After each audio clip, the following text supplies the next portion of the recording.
This is Phantom Electric Ghost, and we're live on the air with Karen Dwyer-Tesoriero for the first time. Welcome to the Phantom Electric Ghost podcast. How you doing today? I'm great. Thank you so much for having me. Well, we love to talk to people. We've been on the air since 2016, and we love this like live podcasting is our jam. But before we get into the heart of your story, I ask every guest a couple questions. What motivates you, and why do you do what you do?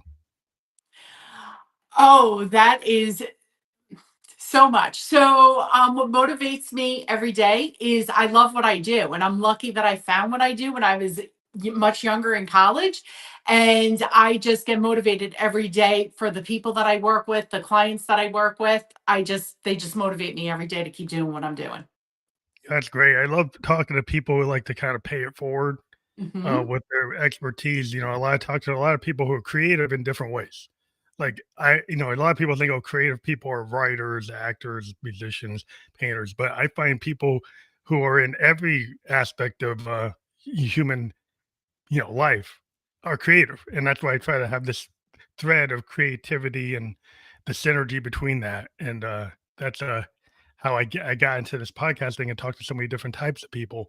But I think there's a common thread with creativity that you Absolutely. can use that, and you don't have to be the best musician in the world to be a creative, or because art therapy is useful, and having different ideas about how you approach uh, you know, therapy and be counseling Yeah. is creative in itself. Like how you would address another fellow human being is your approach. And I think one of the things we're going to talk about today is CPTSD, which is Yep. complex PTSD. Yes, it is. So maybe we're going to start. I don't know if you want to start with your background before we get to that, or you want to start Sure. there. So I'm a licensed clinical social worker in New York, and I'm approved to do telehealth in Florida.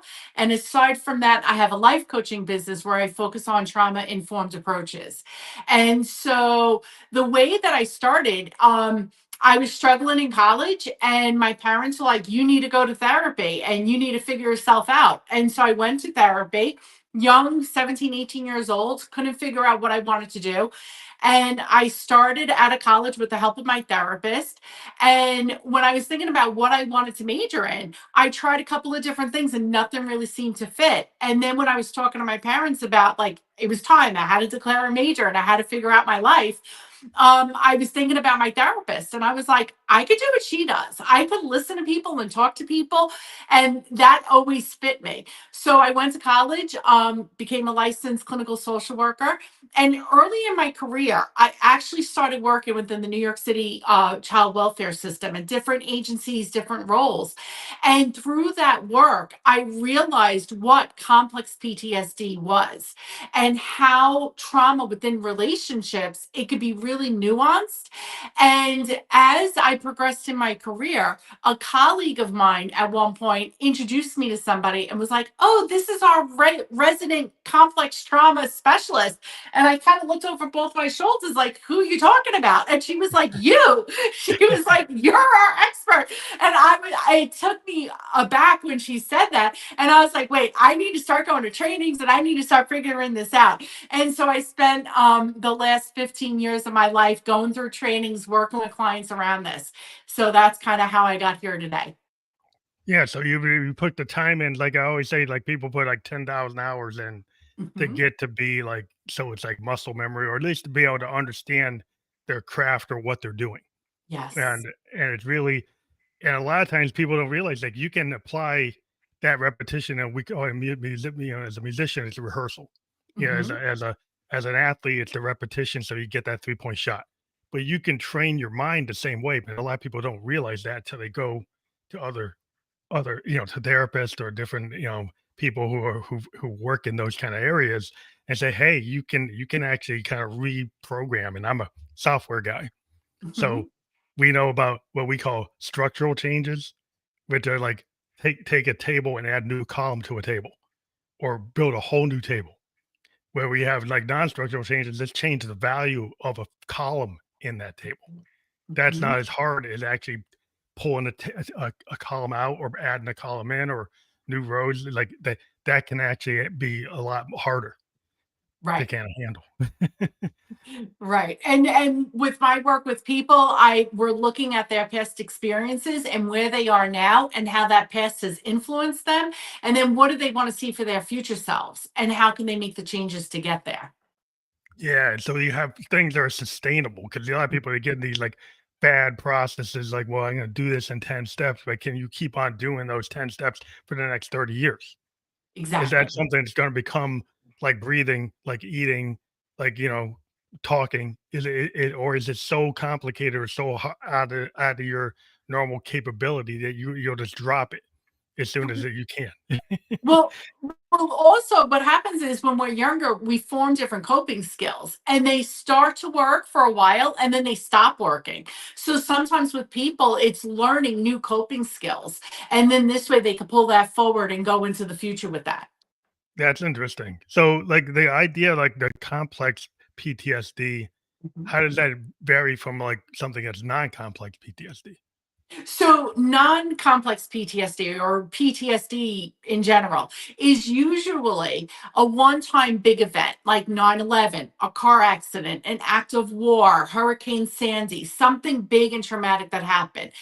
Complex PTSD is more often trauma within relationships. So it could be somebody who, found out that their spouse was having an affair and financially ruined them and that could cause a lot of trauma within the relationship. It could be childhood trauma. So it could be more nuanced in the messages that we get as kids where, the messages are unstable and that creates instability and a feeling of unsafeness within us and then we Mm, carry that forward into adulthood and then sometimes we might act that out in our adult relationships and whether it's with friends or a partner and those relationships might become unstable and unsafe and so we look at that and we want to figure out what's becoming unsafe about that, what does that bring you back to? And then how can we work on that so that you understand that you're safe and that you're secure in your relationship to make the relationship work? yeah, can I always bring this up? There's a lot of virtual wolves at the door. Like, Mhm. like human beings have always wanted safety. You stay in the clan, you stay in the tribe because it's safer than being out in the woods with a wolf by yourself. Right.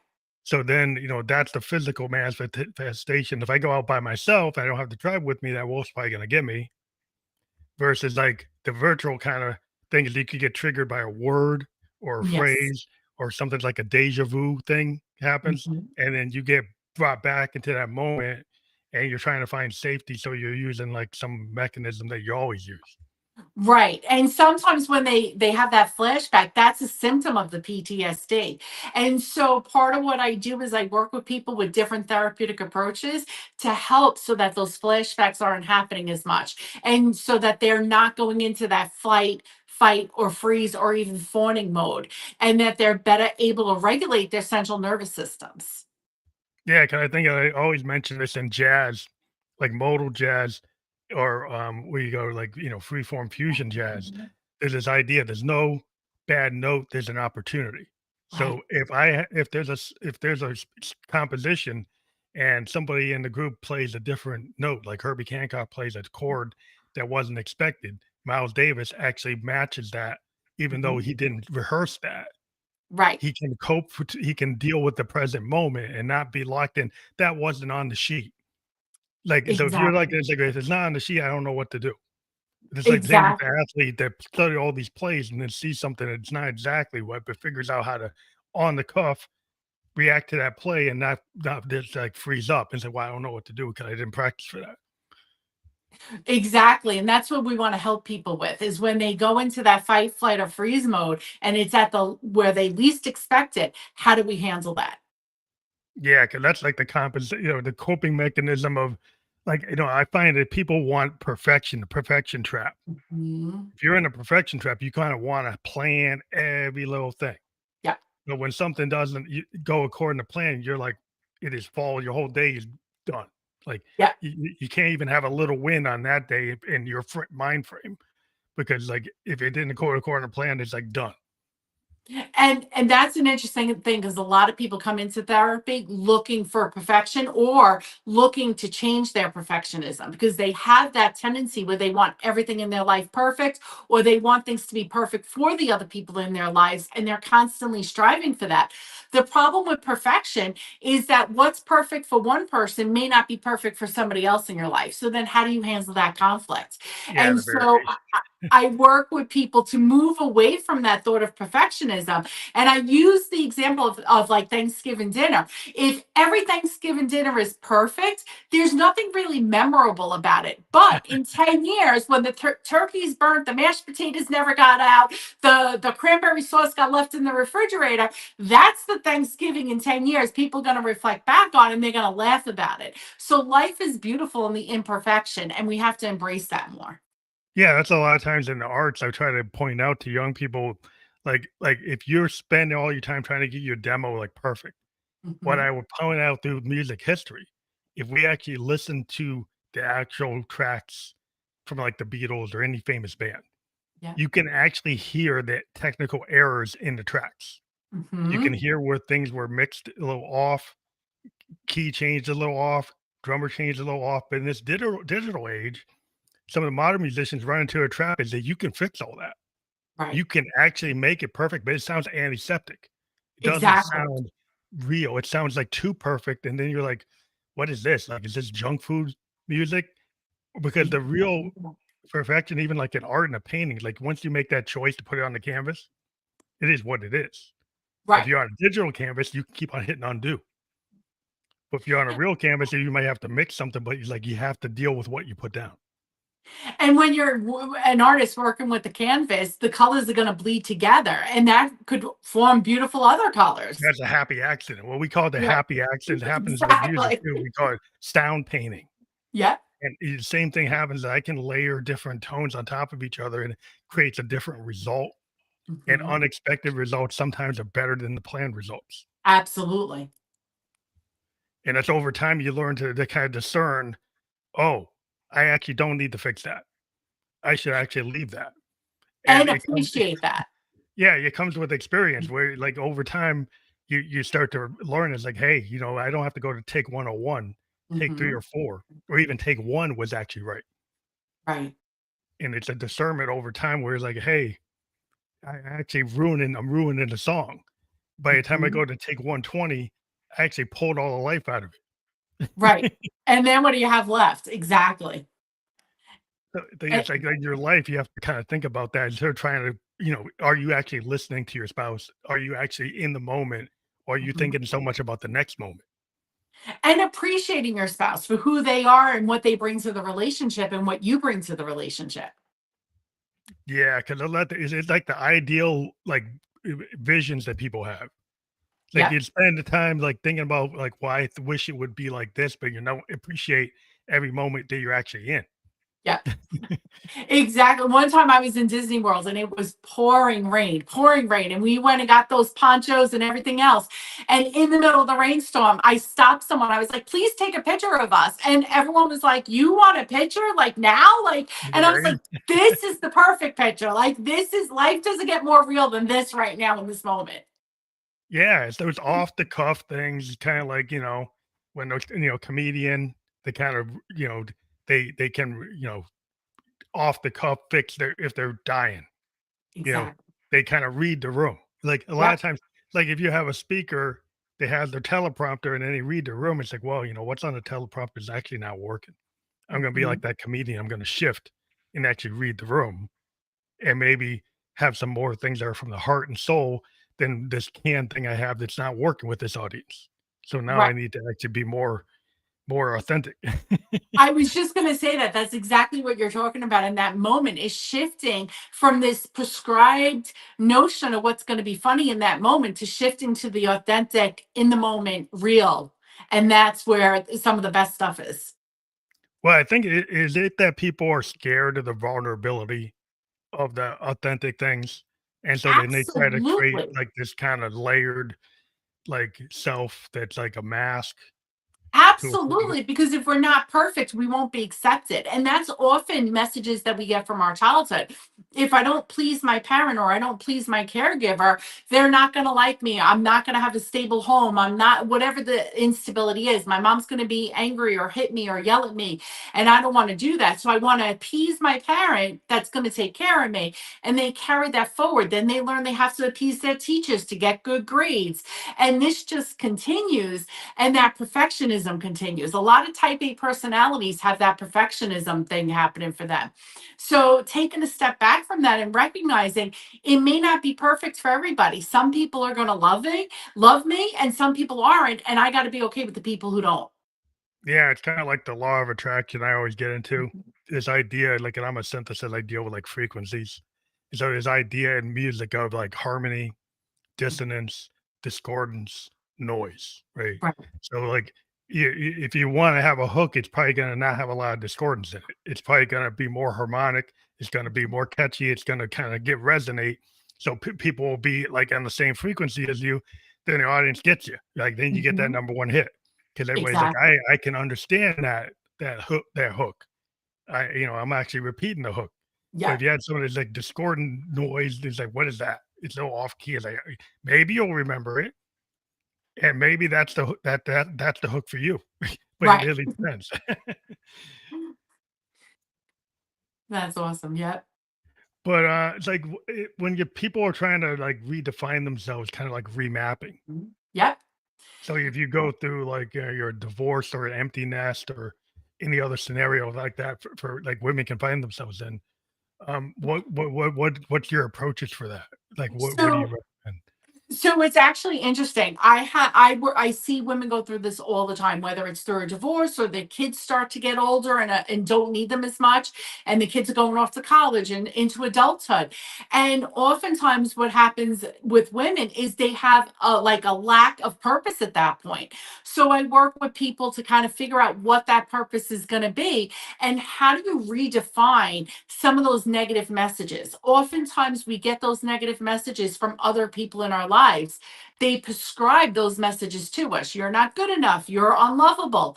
And so, with a lot of different clients, what I work on is where did that message first come from and what part of you still holds on to that messaging, and how can we make that part of you that holds on to that feel safe and secure to let that messaging go so that you could become who you really want to become, that authentic part of you, and set the goals that you want to set and then accomplish those goals. So, for instance, I had a client who I've been working with. And when I first started working with her, she was a casual runner. And this was probably in like October. And she was like, I'm going to sign up for in March. There's a half marathon here in New York. The United Half Marathon is a pretty big half marathon.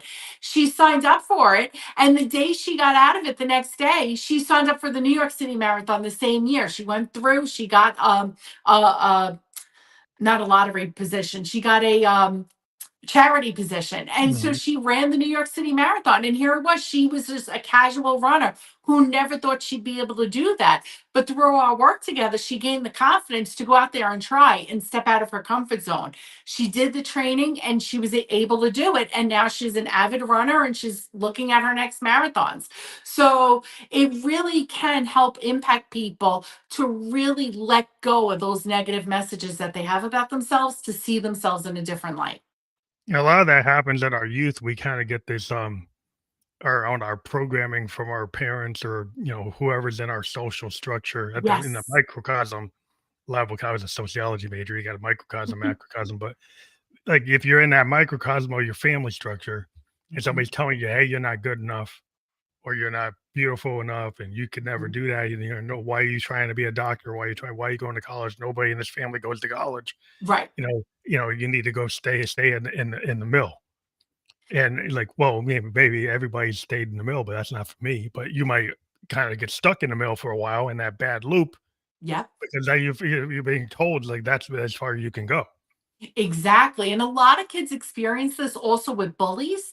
And honestly, I hate to say it, if you have a really bad teacher who's not encouraging you and building you up, that can be really influential to a child. And So having those people believe in us and giving us those, you could try anything, see what you like, go to so many people put so many demands on their kids as they're going into college, that you have to know what you're going to do, you have to know what your major is going to be. Let kids go to college and experiment and see what they like. You never know what they might find, and they might find themselves in the best version of themselves, rather than prescribing, you have to go to school to be an engineer, you have to go to school to be a doctor. So there's a lot in that. Yeah, it's interesting because I found myself, like a liberal arts major for at Bowdoin, Hmm. sociology, political science degree. Yep. I've spent most of my life in software design.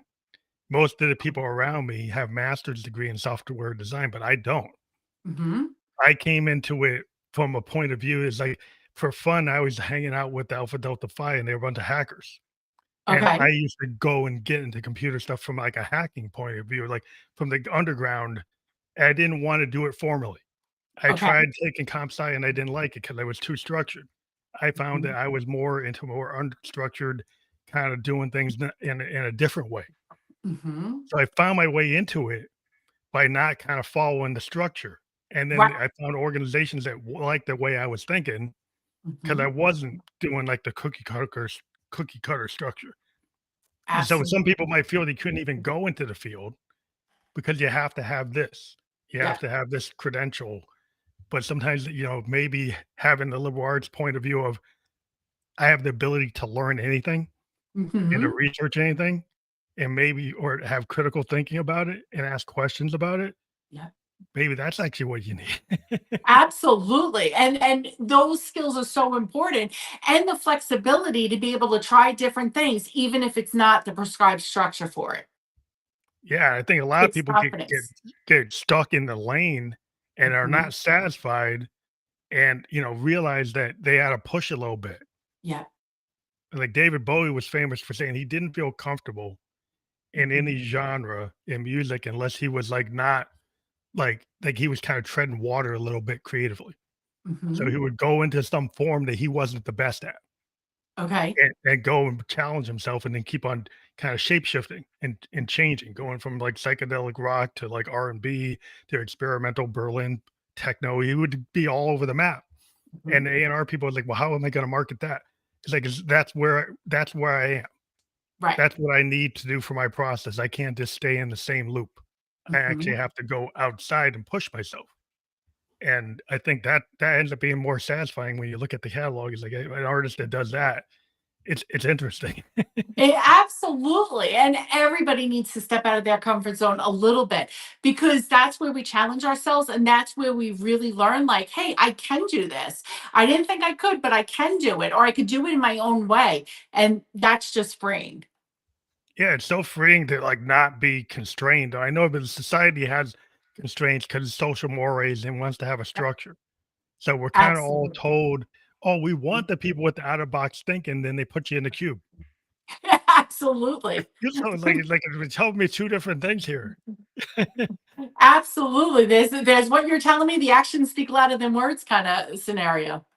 Yeah, so it's always kind of like, oh, like what am I supposed to actually hear? And I Yeah. think a lot of people hear, oh, you want me to be in the cube. You want me to be Mhm. in the box. Right. And then that just, so many people don't like their jobs just because of that. They go to the same place every day, same thing, in and out, and they don't feel fulfilled in that. People have to try and find their calling. That's why I think today it's interesting, like after the pandemic, Mhm. that a lot of people had this kind of crucible moment that they're in a lockdown is like, oh, maybe I could actually try that thing I wanted to do when I was a kid. Yep. Maybe I could actually write a book. Yep. Maybe I could write a play. Maybe I could write a song. Maybe I could do a painting. Maybe I could have my own business. Maybe I could work on this idea. And then they actually had the time because they didn't have to commute, Yep. didn't have to show up at work. So they Yep. were able to start. And I've actually talked to lots of people that like then they had this like big idea moment. Oh, I actually had a permission structure. I just didn't realize I just didn't give myself permission. Exactly. And honestly, that was one of the few benefits of COVID. There some people had different positives out of it in amongst all the negativity, but that is one of the positives out of it is people really had time to kind of discover who they were and what they wanted to be and try new things for themselves. Yeah, it's like a global reset. Mhm, absolutely. Yeah, you sometimes you need to initialize, and kind of reboot, yourself. But it's like in terms of like relationships and like being in bad loops or in Mhm, within, this complex PTSD mhm, where, like I always mention bad loop is like you get stuck in this pattern and mhm. you just can't get out of it. Yeah. So what happens is usually from this complex PTSD, there's a couple of different attachment styles that people form. So an anxious attachment style, an avoidant attachment style, an anxious avoidant attachment style, and a disorganized attachment style. And that plays out in our adult relationships. And that, that we have all these fancy terms for it. Like borderline personality disorder really is kind of like that anxious, disorganized attachment style because what happens there is people want to be close, they want to have intimate relationships, but then they push their partner away, they push their coworker away, they push their friends away, and their behaviors are a little off-putting. But really, I don't like to diagnose it like a disorder. It's really an attachment style resulting in part from the complex PTSD. So, how do we work through that? So, that's a lot of the work that I do with people. That's interesting. I was talking to somebody that was like a party culture kid, Mhm. or like an expat, like was moving around like an army brat. Yep. And they found that they got, like, into the situation where they couldn't stay in long-term relationships because when they were a kid, every 2 years, they're moving around. Yep. Like, That's what you're they an need. expat, you get these 2-year contracts, so you like, all your classmates don't have email, I lost them. Yep. Right? Then they go to the next school in, Indonesia, then I'm in China, then I'm in London, so then they get all this experience, they get all this Mhm. empathy for cultural things, but then they lost, like, the connection of somebody that stayed in a small town and knew people for 15 years straight. Right. And it's not that one is any better or worse than the other. Like that kid who stays in the same town growing up for 18 years and knows all the same people versus the one who travels, but it could impact everyone differently. Yeah, yeah, Where 'cause you could have two kids go through the same exact experience with the same family, the same parents, and experience it so differently. And one might act on it and act it out, and the other one might be okay and functioning well. So it's interesting how we internalize all these different things, and then how does it affect our adulthood? yeah, it could be other factors where, you could like you said, you could have this expat that actually can have Yep, long-term relationships even though they moved around, right? exactly.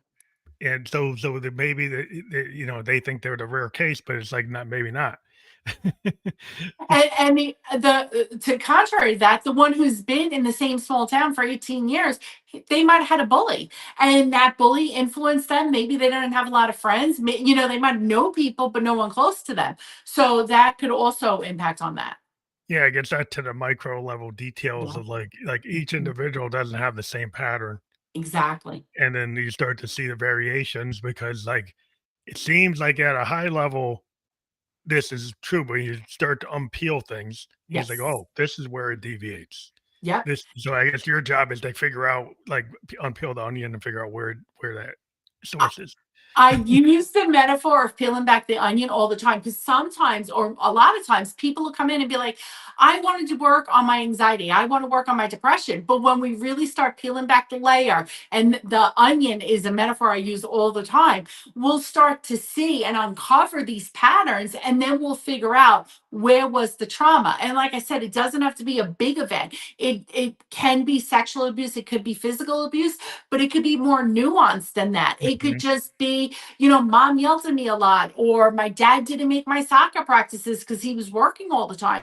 Depending on the person, those little things can cause trauma. And so, looking at those different things, we will work within the body. We do somatic work. So, sometimes we Mhm. don't always know what the traumatic thing was, Some people don't know that they even have trauma. They just feel certain ways in their bodies. And pulling from body centered psychotherapy, we could look at that and still work on healing without ever identifying that trauma. That's interesting because you're bringing in the body and the mind. I think Yes. sometimes people feel like you go into this type of therapy, it's all the mind. Nope. But Nope. what I And there's found, we have neuroscience. Neuroscientists are out there and they're discovering more and more how the mind body connection is so prevalent in mental health and emotional health. And so there are so many people who have physical ailments and their doctors don't have answers for it and the doctors can't figure it out because it's probably emotional pain that's coming out in the physical body. And so that's part of why I do body centered psychotherapy as well, in order to look at that. And when are you feeling that pain? When are you feeling that discomfort? There's a lot of mental health diagnoses like anxiety, could cause acid reflux, could cause migraines. So we really need to help people manage, those mental health issues in order for the physical body to do better. yeah, there's a lot of, it seems like there's a holistic connection, it's mind, body, soul, spirit. And, being Absolutely. kind of Buddhist and, I lived in Japan for a couple of years. But Hmm. this idea of like, even if you think about the Eastern philosophy, like chakras, and people Hmm. think about like a lot of indigenous, I'm part Native American, like Cherokee, Blackfoot. Hmm. There's a lot of understanding in indigenous cultures of this kind of mind, body, soul, spirit Yep. interconnectedness. And it's Hmm. not just one thing, it's like Yep. the whole. Yes. Like if you don't understand, like I said, a lot of times Western point of view is they go after one little thing Yeah. without understanding the interconnectedness of the other things. Exactly. And it's like that Exactly. inner and outer that you need to understand, but we focus on, like, maybe the stuff that's transparently, you know, I can see that in my microscope, or I can actually Mhm. find it, or I know about it because it's like a chemical, but Yep. what about the thing that's more spiritual or more that's something that you can't map yet? Not that you won't be able to Exactly. get to it, but maybe you don't know have a way to measure it or see it on a scanner. Mhm. It's interesting. One time I was at a doctor's appointment for myself, and I'm in the waiting room, and the patient came out, and she was checking out with the receptionist, and you could tell there was something happening. And I kind of looked up from my phone because I was scrolling through my phone at the moment, and I'm watching this, and I start observing it, and I'm like, this person's having a trauma response right now. They're in fight and flight mode, like both overlap. And I'm Mhm. watching this play out, and the doctor came out, and the doctor was like, we want to bring you back. We think, your blood sugar's off. Like, let's check you out. Like, obviously, there's something happening right now. And they brought this patient back.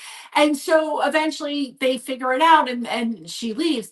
So I go in to my doctor and I look at him and I was like, I know we can't talk about clients because we don't have, a consent to talk. I was like, but I'm telling you, that person was in fight or fight mode and they were in a trauma response. And I think you kind of missed it because you were looking at the physical health stuff. And he looked up from the computer. He looked at me. He's like, damn, you're good. I was like, I told you. So, like, it's you could see it play out once you know what the trauma responses are, once you know what you're saying, and once you're experiencing in yourself, you're better able to manage it. You're better able to identify it, know what's happening, and know what coping skills to use. Do you think in the medical community there needs to be more cross-pollination of that kind of mindset? Not Because only in the people medical community, but in our criminal justice system.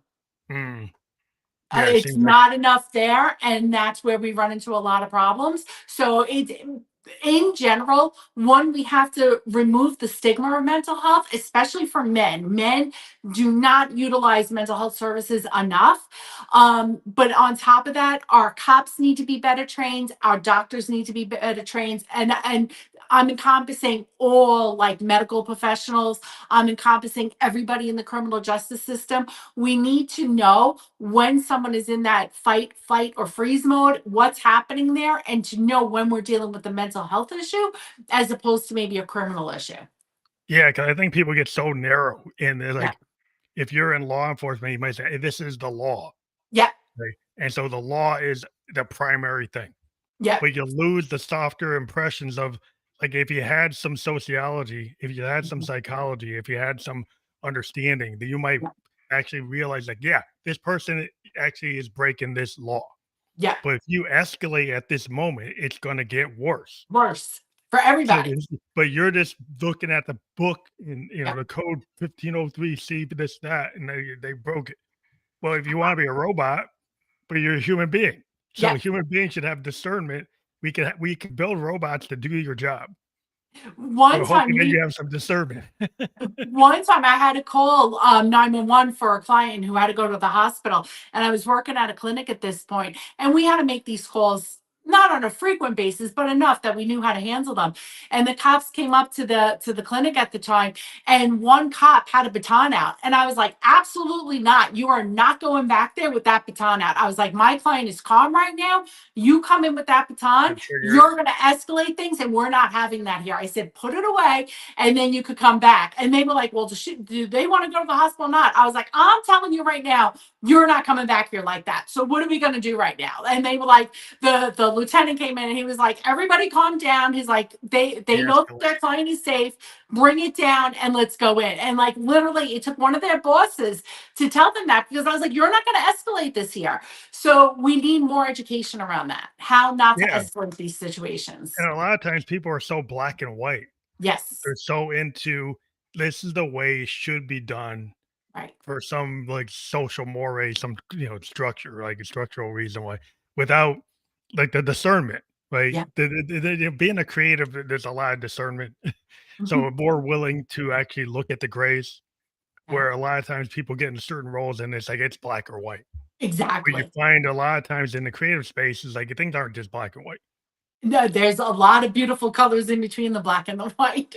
But a lot of our structures are kind of built on Black and it's white. this or that. It's Yep. this, it's 0 or 1, it's on or off. And even in computers today with Mhm. AI, there's a level of, oh, this isn't exactly on and off anymore. This Right. actually can actually look at language and Mhm. start to discern meaning from complex strings of ideas. There are Right. multiple collections of zeros and ones where it gets these discernments that the Mhm. old computers couldn't do. It Right. can actually start to do things that seem to mirror human behavior Mhm. because it's actually getting more complicated. It's not fully a sentient being, it's not there, but Right. it can do things that we couldn't do 10 years ago, 5 years ago. And it's And interesting because some people are even using ChatGPT and programs like that for therapy. I yeah, don't 'cause it goes recommend that. I don't yeah, recommend it, but people are doing it. well, it's garbage in, garbage out. It's like when you teach a system, it Mhm. only knows what you give it. Right. So if you like what we create this idea called a hallucination, right? Mhm. In AI, you can train something up to 1985, right? Say it's only trained up to 85. Yeah. You then can ask it something about 1987, and it Mhm. will try to answer it when it doesn't actually have any data for 1987. And it will actually give you what is called a hallucination. And because it's not a Google search, it actually gives you an answer. And Okay. the problem is people aren't verifying that answer. Mhm. Yeah, that could be problematic, especially in mental health. Yeah, that could be, there are lawyers that got caught, taking the results. There are biologists taking results, engineers who have taken results and got burned Right. because it actually gave an answer, but it wasn't the right answer. And it seemed very convincing. So the problem with a technology that gives you a convincing answer Mhm. People that tend to actually believe it. isn't true, then Mhm. like you guys got to trust and verify. Trust but verify because it gives you something that's very convincing, and if you get lazy, you won't check it. Right. So I think it's important, like in a human field like this, in terms of Mhm. communications, like it doesn't have all the cues, it doesn't have all the knowledge that you have, doesn't have your degrees, doesn't have all the work. Yep. It has maybe a portion of it, and people are saying, "Oh, it's got everything." No, it doesn't have No, it everything. doesn't. No, it doesn't. So so it's like this idea, the tech bros want to sell that it has everything, Yep. but that's because they have an interest. We've got Exactly. to get back to the reality of it doesn't have the discernment of a human being, Mhm. and Absolutely. And that's what, I would hope that people want the discernment of their doctor, of their professional, of somebody that's actually done 15, Mhm. 20 years or something, that that Or even people who've gone through the education to get it and the trainings that we have or to go through to experience. keep our credentials. ChatGPT isn't doing that. Yeah, well, it's just a life experience. Yeah. When it comes to the arts, I always point out, like, yeah, ChatGPT can create art, but my Mhm. daughter's an artist. Right. When she creates art, it comes from her heart, soul, and Mhm. spirit. that ChatGPT is just pulling an amalgamation of multiple things and kind of creating a collage. It's The an advanced collage, but it's not exactly what my daughter does. and when your daughter's doing it, she's giving a piece of herself to her art. Yeah, and the Yeah, computer has no piece to give. exactly, So, I don't wanna exactly. be down on tech because 'cause I'm in tech, but people need to understand what it can do and what it can't do. Mhm. Um, so I think you could maybe ask a question, but then still go see a therapist because they Yes, just put all your eggs in absolutely. one basket. And there's a lot that chat gpt can do for that. For instance, like there's a lot of overlap between adhd and complex ptsd. So you could get those answers from google or chat gpt, but actually seeing someone who's trained and can help you decipher those things, that's going to be really important. Yeah, it can help do the research instead of going to the library. Like Yeah. your prompting, your prompt engineering is depends on, like, how sophisticated you get. It's like when you used to go to the library and look up the Dewey Decimal System and try to find something for your report. It's like it knocks a lot of that out of there, but Yeah. you still have to still come with some rigor I don't to know do if the. anyone knows what the Dewey Decimal System is. Yeah, I was a child in the '70s. I don't know, the kid today, they're kinda missing something. If Hmm. you don't know how to manually do it, if the power goes off, what would you do? Right. Sometimes you still need people to know how to do it. That's a whole other issue. But That's negative funny. self-talk we've talked about, Yep. and it really is something that is like the root cause, right? If people have that kind of, well, I'm not good enough, I can't, like, oh, this is terrible. You hear people doing it all the time. They're kind of joking. Yep. Like, oh, I'm a terrible cook. Oh, I can't do this. I can't do this to save my life. And Right. they're laughing about it. And it's like, okay, well, are they really doing that all the time? You And know, sometimes in their narrative, it is. It's like, oh, I want to, X, whatever the X is. I want to go back to school. I want to run a marathon. I want to, find a new partner, like whatever it is. I want to find a new job. But I don't know if I have the time. I don't know if I'm good enough. All of those negative thoughts, that's a part of us that's doubting ourselves. And we have to work through that. We have to believe, okay, computer science may not be my thing, but let me try something else. Let me try and figure out chat gpt or whatever it is. We could always try something if we want to step out of our comfort zone.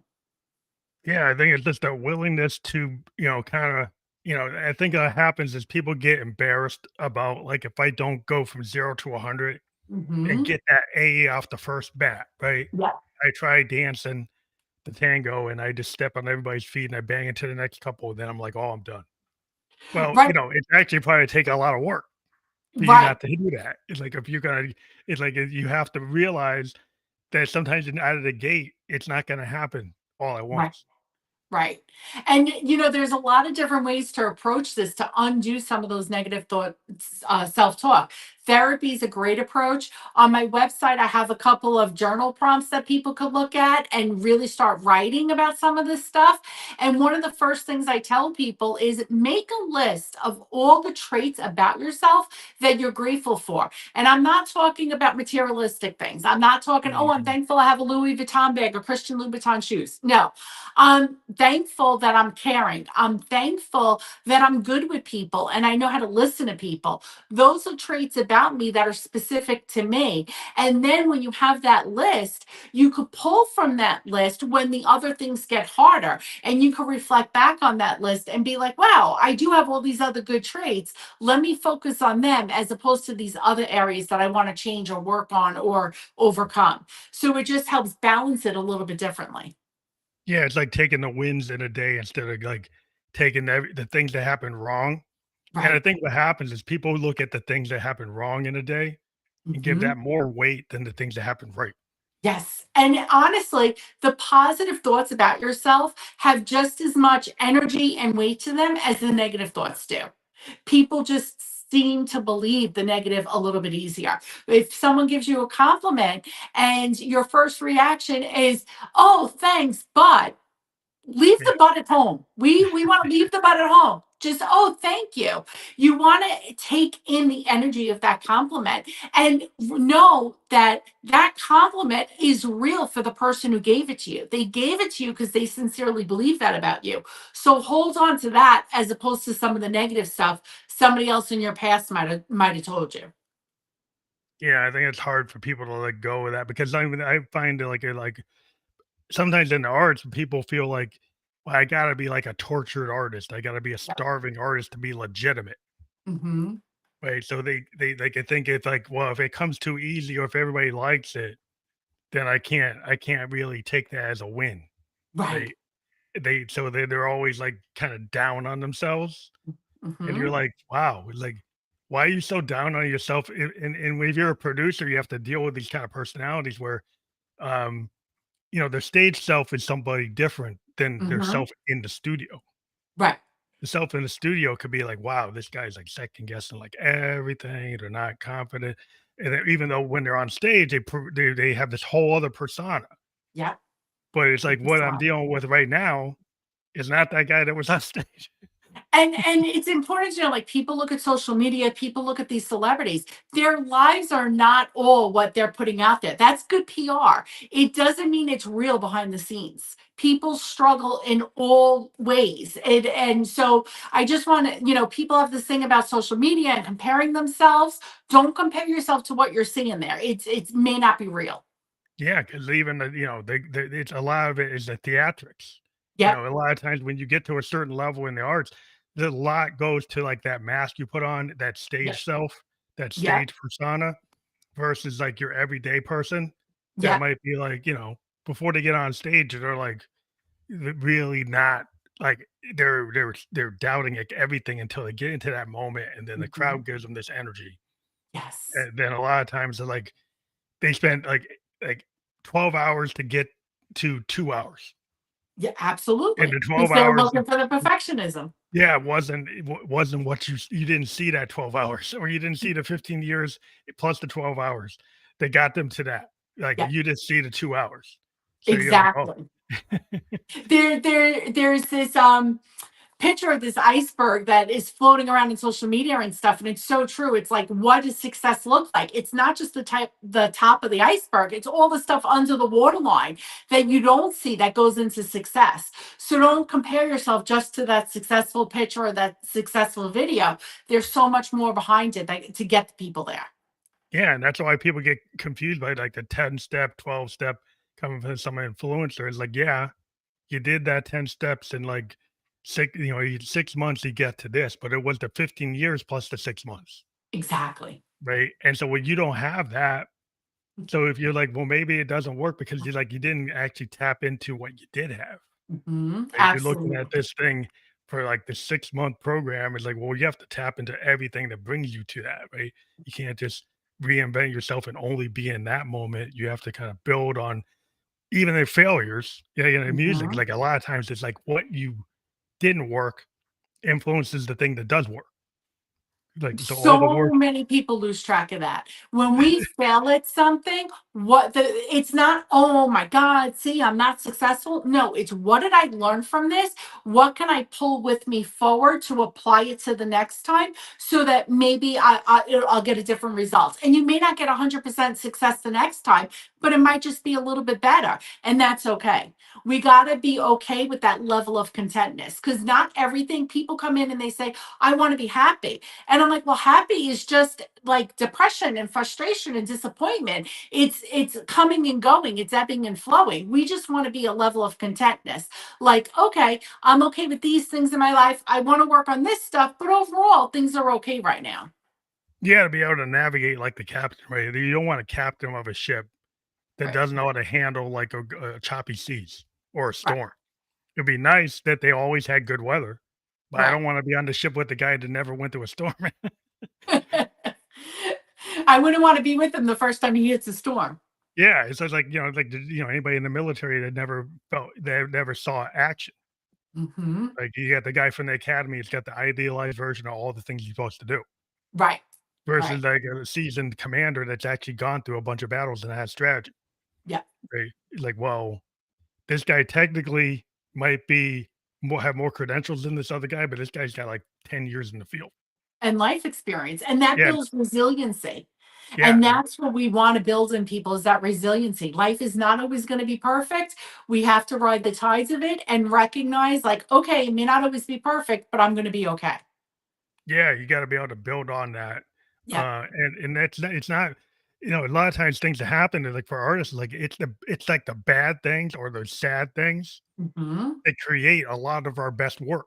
Yes. The fact that we're able to synthesize it and then communicate it and make it digestible by the rest of the world is Hmm. our skill set, is that we're able to kinda synthesize the inner and the outer and the Right. vulnerability and then put it in front of people, and then people's like, "Oh, I wish I could do that," or they can feel they can understand it. They can Right. they under it's like, "Well, you actually caught that feeling. I've got that feeling." Well, that's everybody can do that, but you gotta get past your wall, Right. like, of you're like, "I don't wanna show my vulnerability," you know? A- And so many people, part of it is just sitting with hard emotions. That's part of what therapy is sometimes, is just helping people sit with really hard emotions, whether it's sadness, disappointment, frustration, anger. We got to learn how to sit with those feelings and not act in a negative way on them. Yeah, or try to like suppress them or Yeah. like or anesthetize them or knock them down. But if you don't actually have that looking glass self the Victorians talked about, I'm really into like Victorian poetry, and they were always referring to this looking glass self with like the self examination and Hawthorne, Longfellow, Blake, Yep. Wordsworth, all of it. There's all Hmm. this concept that kind of runs through it of that self examination. You see it with the singer songwriters in the 1970s and 60s. Is Hmm. that looking glass self actually telling a story, And right? honestly, that's so important to gain it. It's gaining insight into who you are. I think it's super important for people to kinda take that break and Hmm. maybe not try to be like, "I wanna be like that influencer that got 1,000,000 views." Hmm. Maybe you wanna post something that's authentic about you, not the Exactly. next cat video that mimics the last cat video. Right, exactly. And if you have no love for cats, don't post about it, right? Like it Yeah. has to be who you are. And it's okay if you're not, the same as the next person or the person before you. Yeah, the authentic self, like, is so like, a lot of times, there's, like William Blake is a good example. In his time, he was not known as one of the greatest Victorian poets, Right. but he had the kind of mindset to put his poetry into metal plates. He Hmm. etched them into metal, and they were found in a barn. Wow. And he became one of the greatest, he being known as one of the greatest Victorian poets, but he wasn't like Wordsworth and the rest of them that actually were known in their time. Hmm. He was known outside of his time. Right. 'Cause he felt like it was important enough to etch this stuff into metal, Hmm. and Let then make it last forever. we made it last forever because he felt like it was important, but he just didn't know how to market. But he put it into the world, it's just the world found it, and it kinda went off the so I always say, like, you should put your thing into the world, and you don't know what's gonna happen, And you don't know where it's going to lead you. and that's hard because, people try to they're scared of what they create because it's Hmm. like they don't wanna get the haters. It's Yeah. personal. People take it personal. Like, if you Hmm. somebody says they hate, "Oh, I hated it," then, the person who created it is like, "Oh, well, they hate me?" Right. And then that kind of sometimes will prevent somebody from doing it because Exactly. Exactly. But it's sometimes taking that risk and putting it out there. What if you succeed? What if you get all the positives? You know what I mean? And those negative things are exactly what hold people back. yeah, because I think it's like that belonging, the sense for safety. It's like, I'd rather Mhm. stay in the tribe and not Mhm. go out and challenge that wolf by myself Yep. because I don't think I'm the greatest warrior in the tribe, and I don't think I could do it. Mhm. But what if you did do it? Then you might be able to move up in rank. And the other interesting thing is that when you step out to kind of take on your own journey, you never know where it's going to lead. And it might lead to success. And everyone's definition of success is different. So I'm not just talking like monetary, but everyone's definition of success is different. So being okay with what your definition of success is and then doing what feels good to you to get there. Yeah, without giving yourself that permission Yeah. to actually self-actualize, Yes. instead of being in some kind of pattern that's kind of like, well, I need to follow my father's pattern. I'm going to work in the metal shop. You know, Mhm. I'm going to go be a lawyer because he was a lawyer and grandpa was a lawyer and Uncle John's a lawyer. It's like, maybe that doesn't really sing out to me. Right. Maybe I need to do something else. Exactly. People are afraid to take those chances sometimes. Yeah, because you can get stuck in that loop. You get expected. Somebody's Mhm. got a business empire. They expect that Johnny's going to take it. Yep. Well, And what if Johnny may not want it. Johnny doesn't want it? But, he wants something else, and so it's okay, Yeah, and maybe the family absolutely. might not think it's okay, and that's alright too, because maybe he has to go his own path, and that's where sometimes, like, you're in that l law of attraction, you might be like, the people around you at any time might Mhm. change based on wherever frequency you're radiating, wherever you're supposed to be. Right. And honestly, going out there and meeting those people who are gonna be in that circle that you wanna be in, that might help you make those connections, learn more about it, and just putting yourself out into the universe to do these things could be empowering. Yeah, because just because 'cause you're not hitting it with this group Mhm. doesn't mean you won't hit it with this other group, Right. and if you never put it into the world, you never no one's ever gonna know Mhm. what you could be, and so I think that's, like, a big lesson a lot of people learn is like, "Oh, it wasn't this other person that was stopping me." Right. A It lot was of me times it's like, stopping me. I looking in the mirror, the biggest person stopping me is me. Absolutely. So But often we see that. I wanna thank you again for being on the show because it always we always end up hitting, like, around an hour faster than we expect, but I think it's been a great conversation, and we do have your website Awesome. below, and that will be fully clickable for everybody, Thank um you. And, if people click on that, what do they find there? Like, if people click on your link below. Everything about myself, my business, but then more importantly, those 5 journal prompts are under the resources tab. So check out the resources tab. I have a couple of different things there, but those 5 journal prompts really, really highlight what we've been talking about. Start processing and redefining who we are. I wanna thank you for being on the show today and hope people will click on the link. We do offer that as once you get into the description, in the platform that you listen to. So on LinkedIn, YouTube, or Kick, you'll be able to click through on that. So you can just look for that on those platforms. We're gonna be on Spotify, Apple, iHeartRadio, Amazon, a bunch of other platforms by tomorrow. So you can go back and replay and share it with your friends. I want to thank you for being on the show today. Thank you so much for having me. Thank you.